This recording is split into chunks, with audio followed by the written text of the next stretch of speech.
بسم اللہ الرحمن الرحیم۔ السلام علیکم محترم ناظرین۔ حضرت حسین رضی اللہ تعالیٰ عنہ کے بعد یزید نے بی بی زینب پر کیسے کیسے ظلم کیے۔ کربلا کے میدان میں ابن زیاد نے جب حضرت حسین رضی اللہ تعالیٰ عنہ کے ساتھ ان کے تمام ساتھیوں کو شہید کر دیا تو اپنی فوج کو حکم دیا کہ جاؤ اب عورتوں کے خیموں پر حملہ بولو۔ ابن زیاد کے حکم پر ایک بڑا لشکر اپنے گھوڑے دوڑاتے ہوئے عورتوں کے خیموں کی طرف آئے اور خیموں میں آگ لگانا شروع کر دیا۔ اندر بیٹھی عورتوں کو بے پردہ کر کے خیموں کے باہر دھکا دے دیا۔ فوج آگے بڑھتی جا رہی تھی اور ایک ایک کر کے خیموں کو آگ لگا کر اہل بیت کی عورتوں کو رسوا کر رہی تھی کہ اسی وقت اچانک ایک آواز گونجی، اے ظالموں، اپنی جگہ رک جاؤ، خبردار جو تم ایک قدم بھی آگے بڑھائے۔ آواز کسی اور کی نہیں بلکہ حضور صلی اللہ علیہ وسلم کی سب سے پیاری نواسی اور حضرت فاطمہ کی بیٹی حضرت زینب کی تھی۔ حضرت زینب وہ ہستی ہے کہ جنہوں نے کربلا کی تاریخ میں جان ڈال دی اور ان کے دلوں کو چیر دینے والے خطبوں نے دشمنوں کو بھی رونے پر مجبور کر دیا۔ کربلا کی اس بہادر شیرنی نے اپنی آنکھوں کے سامنے اپنے بچوں کو قتل ہوتے دیکھا، اپنے بھائی حسین کو دشمنوں کے سامنے بے بس ہو کر خون میں تڑپتا دیکھا اور اپنے چچاؤں کی گردنیں کٹتے دیکھی، لیکن پھر بھی اپنے نانا حضور صلی اللہ علیہ وسلم کے دین کی کشتی کو ان ظالموں کے سامنے ڈوبنے نہ دیا۔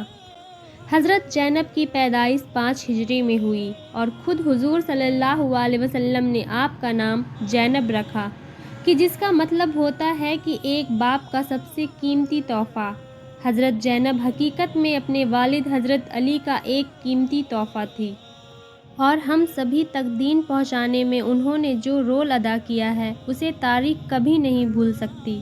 حضرت حسن و حسین کی طرح حضرت زینب بھی حضور صلی اللہ علیہ وسلم کی سب سے چہیتی نواسیوں میں سے ایک تھی کہ جنہیں خود آپ صلی اللہ علیہ وسلم نے اپنے کندھوں پر بٹھا کر بازاروں میں گھمایا ہے، ان کے لاڈ و نخرے اٹھائے ہیں اور بچپن کے 5 سال حضرت زینب نے اپنے نانا حضور صلی اللہ علیہ وسلم کی چھاؤں تلے گزارے ہیں۔ حسن و حسین کی طرح حضرت زینب بھی صحابیہ ہیں اور ان سے بہت سی حدیثیں مروی ہیں۔ حضرت زینب کی ساری زندگی صرف غم و پریشانی ہی دیکھی۔ ان کی زندگی میں اتنی زیادہ تکلیفیں آئیں کہ ان کا نام ہی ام المصائب رکھ دیا گیا۔ عربی میں اس کا مطلب ہوتا ہے پریشانیوں کی ماں۔ سب سے پہلے اپنے نانا حضور پاک صلی اللہ علیہ وسلم کی وفات کا ایسا غم کہ جسے بڑے بڑے صحابہ اکرام بھی برداشت نہ کر سکے کہ جب حضرت زینب کو اپنے نانا کی وفات کی خبر ہوئی تو دل پر ایسی چوٹ لگی کہ اس کے بعد وہ اکثر خاموش ہی رہتی۔ ابھی اس واقعے کو 6 مہینے بھی نہیں گزرے تھے کہ آپ کی امی حضرت فاطمہ بھی اس دنیا کو چھوڑ کر چلی گئی۔ امی کی وفات کے بعد گھر کی ساری ذمہ داری حضرت زینب پر ہی آ گئی۔ کھانا بنانا، کپڑے دھونا، گھر کی صفائی کرنا، بھائی یا والد کے بیمار ہونے پر ساری رات جاگ کر ان کی خدمت کرنا۔ الغرض حضرت زینب ان سبھی کاموں کو بڑی خوبی سے انجام دیا کرتی۔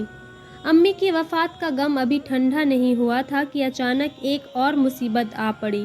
ایک دن صبح حضرت زینب کے والد حضرت علی مسجد نماز پڑھانے گئے۔ تھوڑی دیر کے بعد اچانک باہر کچھ شور ہونے لگا۔ حضرت زینب پہلے تو سمجھ نہ پائی کہ آخر یہ کیا ہو رہا ہے، لیکن کچھ دیر کے بعد جب لوگوں نے آ کر گھر کا دروازہ کھٹکھٹایا تو حضرت زینب گھبرا کر دروازے کے پاس گئی اور جب دروازہ کھولا تو ہوش ہی اڑ گئے۔ سامنے والد حضرت علی جو ابھی کچھ دیر پہلے فجر کی نماز پڑھانے گئے تھے۔ ان کا زخمی جسم کچھ لوگ اپنے کندھوں کے سہارے گھر کے دروازے پر لیے کھڑے تھے۔ ابن مظلم نے ایک تلوار میں زہر لگا کر حضرت علی پر نماز کے دوران اتنے وار کیے تھے کہ انہیں شمار کرنا بھی مشکل تھا۔ والد کی ایسی حالت دیکھ کر حضرت زینب کا دل تڑپ اٹھا۔ امی کی وفات کا غم ابھی ٹھنڈا نہیں ہوا تھا اور ابھی والد بھی ایک معصوم لڑکی کو چھوڑ کر جا رہے تھے۔ حضرت علی رضی اللہ تعالی عنہ اپنے اوپر ہونے والے حملے کے بعد صرف 2 دنوں تک زندہ رہے۔ ان 2 دنوں میں حضرت زینب کبھی تو مصلی پر بیٹھ کر اللہ سے فریاد کرتی اور اپنے والد حضرت علی کی شفا کے لیے اللہ کی بارگاہ میں جھولی پھیلا کر دعائیں مانگتی، اور کبھی جلدی سے دوڑ کر اپنے والد کے پاس آتی اور انہیں اپنے ہاتھوں سے روٹی اور کھانا کھلانے کی کوشش کرتی۔ باپ کے درد کو ایک لڑکی ہی محسوس کر سکتی ہے۔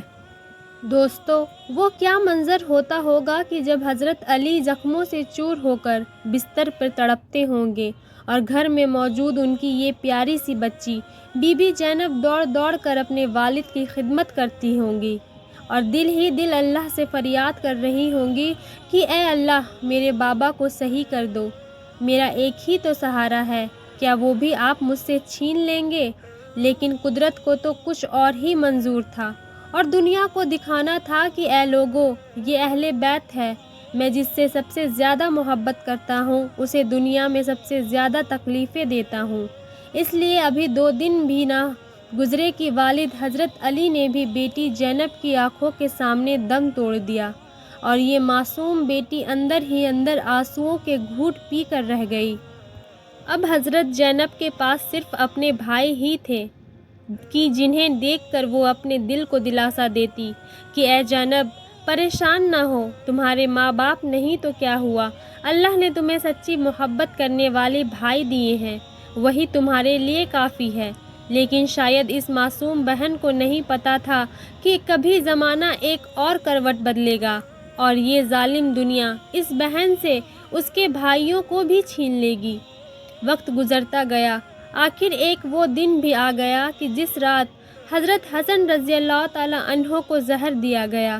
اس رات حضرت زینب مصلی پر بیٹھی عبادت کر رہی تھی اور ان کے بھائی حضرت حسن دن بھر کے تھکے آرام فرما رہے تھے کہ تبھی اچانک رات میں حضرت حسن رضی اللہ تعالیٰ عنہ کی آنکھ کھلی تو بہن زینب کو آواز دے کر بلایا۔ بھائی کی آواز سن کر بہن زینب نے جلدی سے نماز کا سلام پھیرا اور دوڑتی ہوئی اپنے بھائی حضرت حسن کے پاس آ پہنچی تو حضرت حسن نے بہن زینب کو اپنے پاس بیٹھاتے ہوئے کہا کہ اے میری پیاری بہن، آج میں تمہیں کچھ بتانا چاہتا ہوں، بہت غور سے سننا۔ اے زینب، ابھی میں نے ایک خواب دیکھا، مجھے میرے نانا جی نظر آئے، وہ مجھ سے کہہ رہے تھے کہ اے حسن، تجھے لینے میں آ گیا ہوں۔ یہ سن کر حضرت زینب بے اختیار رونے لگی، لیکن حضرت حسن نے کہا کہ اے میری پیاری بہن، اللہ پر بھروسہ رکھو، اگر مجھے کچھ ہو گیا تو تو ہی میرے بچوں کا خیال رکھنا۔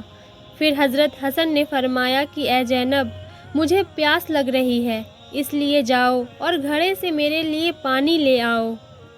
حضرت زینب اٹھ کر گھر کے کونے میں رکھے گھڑے کے پاس گئی، آنکھوں میں آنسو بھرے تھے، پاس پہنچ کر دوپٹے سے اپنے آنسو پوچھے اور پھر ایک پیالے میں پانی نکالنے لگی، لیکن دل پر بھائی کی بات کا غم ایسا طاری تھا کہ خود کو سنبھالنا نہ سکی اور اسی جگہ بیٹھ کر بہت دیر تک روتی رہی۔ پھر جلدی سے پیالے میں پانی بھرا اور بھائی حسن کے سامنے لا کر رکھ دیا۔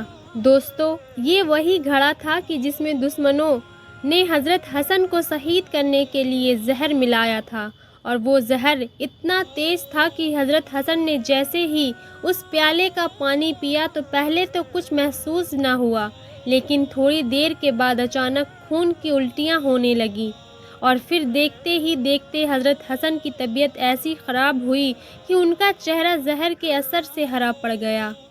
بیچاری زینب بھائی کی ایسی حالت دیکھ کر برابر روئے جا رہی تھی اور سمجھ چکی تھی کہ میرے بھائی نے جو کہا تھا کہ مجھے میرے نانا لینے آ چکے ہیں، وہ بات سچ ہونے کے قریب ہے۔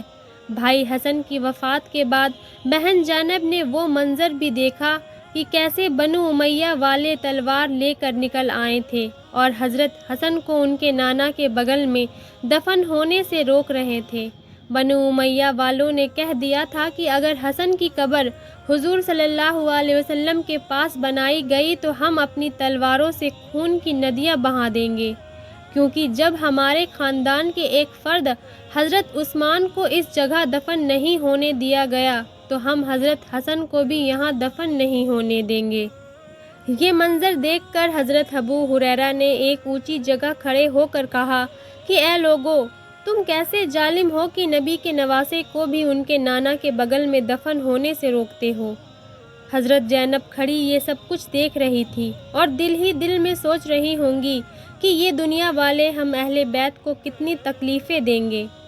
آخر مجبور ہو کر حضرت حسن کو جنت البقیع میں ان کی امی حضرت فاطمہ کے بغل میں دفن کر دیا گیا۔ لکھنے والوں نے لکھا ہے کہ بھائی حسن کی وفات کے بعد حضرت زینب کے آنسو کبھی نہیں رکتے تھے، ہر وقت غمگین رہتی۔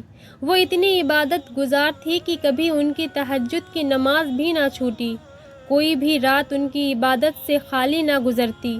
مصلے پر بیٹھ کر کئی کئی گھنٹے اللہ سے دعائیں کرتی اور نماز کی نیت باندھتی تو کبھی کبھی 2 رکعت میں صبح ہو جاتی۔ اللہ حافظ۔ ناظرین، ویڈیو پسند آئی ہو تو اسے اور لوگوں تک لازمی پہنچائیں۔